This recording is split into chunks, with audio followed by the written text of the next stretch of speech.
Kids are a lot of fun to photograph because they have a myriad of expressions, emotions, and a lot of energy.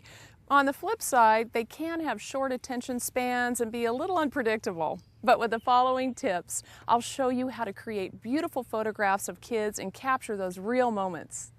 If you've ever taken a photograph of a child and their face looks distorted and there's a lot of distracting stuff in the background, it's probably because you're standing too close and using the wide angle setting on your lens. So here's a solution to that problem.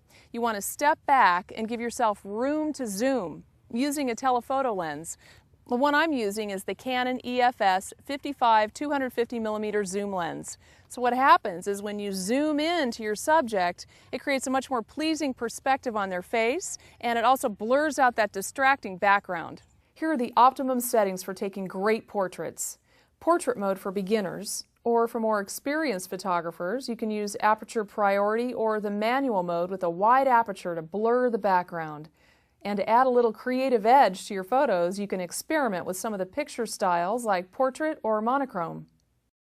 Photography is all about the light, and once you learn how to read the light, that is, understand the quality and direction of the light, your photographs are going to improve significantly. Now, in a perfect world, the best time of day to take photographs is really early in the morning or really late in the afternoon because the sun is lower in the sky, so it creates a softer light that's more diffuse upon your subjects. But I'm going to show you some tips and techniques to use with your Rebel XSI, showing you different settings and accessories you can use to create great photographs no matter what time of day it is. When is the right time to use flash in your photograph? A lot of people use flash indoors and at night. But you can also use it during the day to fill in those harsh shadows on people's faces from the overhead sun, or light up your subject when they're standing in front of a bright background. The Auto Lighting Optimizer is a great new feature on the Rebel XSI. It seamlessly improves detail in the shadows and highlights of your image. If you shoot in the automatic or basic zones, this new technology is always active. If you're a more advanced photographer and use the creative zone modes, you have the option to turn it on or off. The XSI is the first Rebel to offer true spot metering.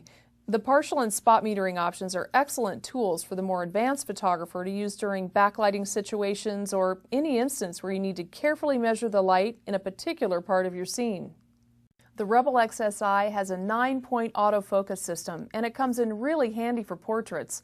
I like to use the off-center focusing points because it's easier to keep the subject in focus with good composition. With portraits, the only time you want someone in the middle of a photo is on a driver's license or passport, so use the rule of thirds and place your subject off-center for a more compelling photograph. The Rebel XSI has some unique capabilities that really deliver better picture quality, such as a broader range of tones from bright highlights to dark shadows. And with 12.2 megapixel resolution, you'll see exceptional detail in your images. And what that means to you is the ability to produce large, sharp, high-quality prints.